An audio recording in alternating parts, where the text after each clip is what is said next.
ಚಿಂತಾಮಣಿ ನಗರದ ಹಳೆ civil bus ನಿಲ್ದಾಣದ ರಸ್ತೆಯ ಅಂಬೇಡ್ಕರ್ ಭವನ ಪಕ್ಕದ ಜಿಲ್ಲಾ ಗ್ರಂಥಾಲಯದ ಆವರಣದಲ್ಲಿ ಗುರುವಾರ ಬೆಳಿಗ್ಗೆ ನಿಲ್ಲಿಸಿದ್ದ ದ್ವಿಚಕ್ರ ವಾಹನಗಳಿಗೆ ಆಕಸ್ಮಿಕವಾಗಿ ಬೆಂಕಿ ತಗುಲಿ 2 ವಾಹನಗಳು ಸಂಪೂರ್ಣವಾಗಿ ಸುಟ್ಟು ಕರಕಲಾಗಿರುವ ಘಟನೆ ನಡೆದಿದೆ.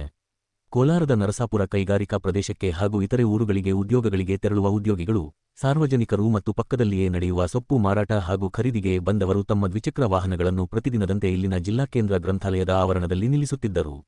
ಗುರುವಾರ ಬೆಳಗಿನ ಜಾವ ಸುಮಾರು 6 ಗಂಟೆಗೆ ಏಕಾಏಕಿ ದ್ವಿಚಕ್ರ ವಾಹನವೊಂದರಲ್ಲಿ ಬೆಂಕಿ ಕಾಣಿಸಿಕೊಂಡಿದೆ. ನೋಡುತ್ತಿದ್ದಂತೆ ಕ್ಷಣಾರ್ಧದಲ್ಲಿ ಪಕ್ಕದಲ್ಲಿದ್ದ ಮತ್ತೊಂದು ವಾಹನಕ್ಕೂ ಬೆಂಕಿ ವ್ಯಾಪಿಸಿ 2 ದ್ವಿಚಕ್ರ ವಾಹನಗಳು ಬೆಂಕಿ ಕೆನ್ನಾಲಿಗೆ ಹೆಚ್ಚಾಗಿದೆ. ಪತ್ರಿಕೆ ಹಂಚುವ ಹುಡುಗರು ಹಾಗೂ ಪತ್ರಕರ್ತರ ಸಮಯ ಪ್ರಜ್ಞೆ. ಸಮೀಪದ ಬುಕ್ ಸ್ಟಾಲ್ಗಳಿಗೆ ದಿನಪತ್ರಿಕೆ ಹಂಚಲು ಬಂದಿದ್ದ ಪತ್ರಿಕೆ ಸರಬರಾಜು ಮಾಡುವ ಹುಡುಗರು ಮತ್ತು ಪತ್ರಕರ್ತರು ತಕ್ಷಣವೇ ಎಚ್ಚೆತ್ತುಕೊಂಡು ಪಕ್ಕದಲ್ಲಿದ್ದ ಇತರೆ ವಾಹನಗಳನ್ನು ಬೇರೆಡೆಗೆ ಸ್ಥಳಾಂತರಿಸಿದರು.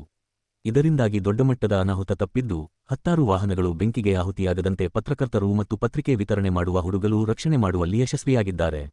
ಅಗ್ನಿಶಾಮಕ ದಳದಿಂದ ಬೆಂಕಿ ನಂದಿಸುವ ಕಾರ್ಯ. ಘಟನೆ ಕುರಿತು ಪತ್ರಕರ್ತರು ಕೂಡಲೇ ಅಗ್ನಿಶಾಮಕ ದಳಕ್ಕೆ ಮಾಹಿತಿ ನೀಡಿದರು. ತಕ್ಷಣ ಸ್ಥಳಕ್ಕೆ ಆಗಮಿಸಿದ ಅಗ್ನಿಶಾಮಕ ದಳದ ಸಿಬ್ಬಂದಿ ಬೆಂಕಿಯನ್ನು ನಂದಿಸುವಷ್ಟರಲ್ಲಿ 2 ದ್ವಿಚಕ್ರ ವಾಹನಗಳು ಸಂಪೂರ್ಣವಾಗಿ ಸುಟ್ಟು ಭಸ್ಮವಾಗಿದ್ದವು.